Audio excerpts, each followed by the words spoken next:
Hi friends, welcome to Basha's kitchen. Basha's கிச்சனில் இன்றைக்கி நம்ம ஒரு சூப்பரான வெயிட் லாஸ் ரெசிபி பார்க்க போகிறோம். இன்றைக்கி நம்ம ஓட்ஸ் முட்டை போட்டு சப்பாத்தி ரோல் எப்படி செய்கிறது அப்படின்றத பார்க்க போகிறோம். நிறைய பேர் ஓட்ஸ் சப்பாத்தி செய்யும்போது ரொம்ப கடக்காயிருது, ரொம்ப ஹார்டாகிடுது, சாப்பிட முடியல அப்படின்னு சொல்கிறீங்க. இது சாஃப்டாக எப்படி செய்கிறது அப்படின்றத இந்த வீடியோவில் உங்களை ஷேர் பண்ணியிருக்கேன். வாங்க பார்க்கலாம். இந்த ரெசிபி செய்கிறதுக்கு 1 கப் அளவுக்கு ஓட்ஸ் நான் எடுத்திருக்கேன். ஓட்ஸ் ரோல்டாக இருந்துச்சுன்னா அரைச்சி எடுத்துக்கோங்க. அதில் 1/2 கப் அளவுக்கு கோதுமை மாவு சேர்த்துட்டு தேவையான அளவுக்கு உப்பு சேர்த்துக்கோங்க. அடுத்ததாக இதில் 1/2 டீஸ்பூன் அளவுக்கு ஜீரகம், ஓமம், அப்புறம் ஃப்ளாக்ஸீட் சேர்த்துருக்கேன். வீட்டில் உங்கள்கிட்ட என்ன இருக்கும் நீங்கள் அது சேர்த்துக்கலாம். வெறும் ஓமம் மட்டும் தான் இருக்குது அப்படின்னா நீங்கள் அதுவும் சேர்த்துக்கலாம். இப்போ ஒரு கிளாஸ் அளவுக்கு தண்ணியை இந்த மாதிரி நல்லா சூடு பண்ணி எடுத்துக்கோங்க. ரொம்ப கொதிக்கணும்னு அவசியம் இல்லை, வார்மாக இருந்தாலே போதும். கொஞ்சம் கொஞ்சமாக தண்ணி விட்டு ஒரு ஸ்பூன் வச்சு எல்லாத்தையும் நல்லா இந்த மாதிரி கலக்கி விட்டுக்கிட்டே வாங்க. இந்த மாதிரி பிசையும் போது தான் நம்மளுக்கு ஓட்ஸ் சப்பாத்தி நல்லா சாஃப்டாக வரும். பால் ஊற்றி பிசைஞ்சிங்கன்னா கூட இந்த அளவுக்கு சாஃப்ட் வராது. ஆனால் ஒரு வெதுன்னு தண்ணி ஊற்றி இந்த மாதிரி பிசைஞ்சிங்கன்னா ஓட்ஸ் சப்பாத்தியாக இது அப்படின்னு நீங்கள் கேட்பீங்க. அந்த அளவுக்கு சப்பாத்தி நல்லா சாஃப்டாக இருக்கும். சப்பாத்தி மாவை பிசைஞ்சிட்டு ஒரு 5 நிமிஷம் அப்படியே ரெஸ்ட்டில் விட்டுருங்க. இப்போ இது நம்ம வெஜிடபிள் ரோலாக செய்ய போகிறோம் அப்படின்றதுனால தேவையான காய்கறியில் இங்கே நான் கட் பண்ணி எடுத்து வச்சுருக்கேன். அதை ஒரே ஒரு ஸ்பூன் எண்ணெய் விட்டு நல்லா வதக்கி எடுத்துக்கலாம். ஒரு கடாயில் கொஞ்சமாக எண்ணெய் விட்டு அறுக்கி வச்சுருக்கிற வெங்காயம், கேரட், அப்புறம் கேப்சிகம் சேர்த்து வதக்கி விட்டுக்கோங்க. வீட்டில் உங்கள்கிட்ட என்ன காய்கறி இருக்கும் நீங்கள் அது சேர்த்துக்கலாம். கேபேஜ், பீட்ரூட், ரேடிஷ் நீங்கள் எது பச்சையாக இந்த மாதிரி சாப்பிடணும்னு விருப்பப்படுறீங்களோ எதுனாலும் சேர்த்துக்கலாம். அடுத்ததாக இதில் உப்பு, ஜீரகத்தூள், அப்புறம் மிளகுத்தூள் சேர்த்துட்டு எல்லாத்தையும் நல்லா இந்த மாதிரி இன்னும் ஒரு நிமிஷத்துக்கு ஃபுல் ஃப்ளேமில் வதக்கி இறக்கி வச்சிடலாம்.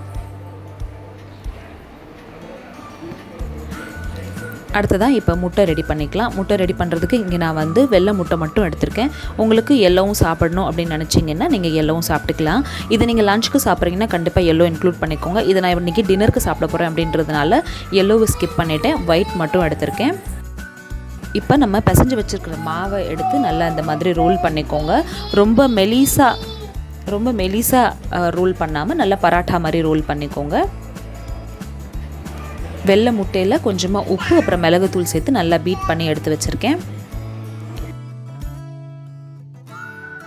சப்பாத்தியை இப்போ நம்ம 2 பக்கமும் நல்லா வேக வச்சு எடுக்க போகிறோம்.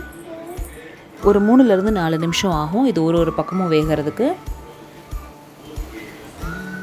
அடுத்ததாக இதில் 1/2 டீஸ்பூன் அளவுக்கு நெய் சேர்த்துக்கோங்க. நெய் இல்லைன்னா நீங்கள் பட்டரும் சேர்த்துக்கலாம். இல்லை ஆலிவ் ஆயில் வச்சுருக்கீங்க அப்படின்னா அதுவும் நீங்கள் சேர்த்துக்கலாம். 2 பக்கமும் நெய் போட்டுட்டு ஃபுல் ஃப்ளேமில் ஒரு 2 நிமிஷம் நல்லா அந்த மாதிரி ப்ரௌன் பண்ணி எடுத்தீங்க அப்படின்னா நம்மளோட ஓட்ஸ் சப்பாத்தி சூப்பராக தயாராகிடுச்சு பாருங்கள்.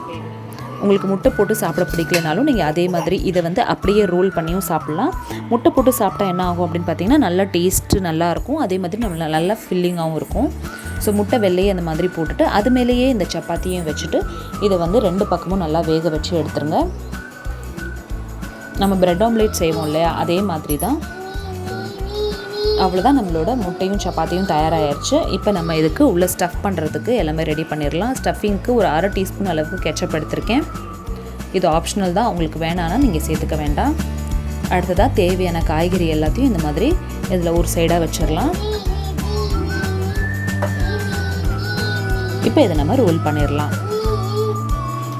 அவ்வளோதான், இது எல்லாத்தையும் ரோல் பண்ணிவிட்டு டூத்பிக் வச்சு நம்ம இதை இந்த மாதிரி டக் பண்ணிடுங்க. அப்போ தான் வெளியே வராமல் இருக்கும். அவ்வளோதான், நம்மளோட ஓட்ஸ் முட்டை போட்ட ரோல்டு சப்பாத்தி தயாராகிடுச்சு. கண்டிப்பாக இந்த ரெசிபி நீங்களும் ட்ரை பண்ணி பார்த்துட்டு எப்படி வந்துச்சுன்னு சொல்லுங்கள். இந்த வீடியோ உங்களுக்கு பிடிச்சிருந்துச்சு இந்த வீடியோக்கு லைக் கொடுங்க. சேனல் ஃபஸ்ட் டைம் பார்க்குறீங்கன்னா கண்டிப்பாக சப்ஸ்கிரைப் பண்ணுங்கள். இதே மாதிரி வெயிட் லாஸ் ரெசிபிஸ்க்கு கீழே டிஸ்கிரிப்ஷன் பாக்ஸில் லிங்க் பாருங்கள். இந்த மாதிரி ஒரு சூப்பரான வெயிட் லாஸ் ரெசிபி நீங்கள் என்ன ட்ரை பண்ணி பார்த்தீங்க அப்படின்றது எனக்கு கமெண்ட் செக்ஷனில் கண்டிப்பாக சொல்லுங்கள். இன்னொரு இன்ட்ரெஸ்டிங்கான வீடியோவில் அடுத்து உங்களுக்கு சந்திக்கிறேன். தேங்க்யூ ஸோ மச் ஃபார் வாட்சிங். பாய்.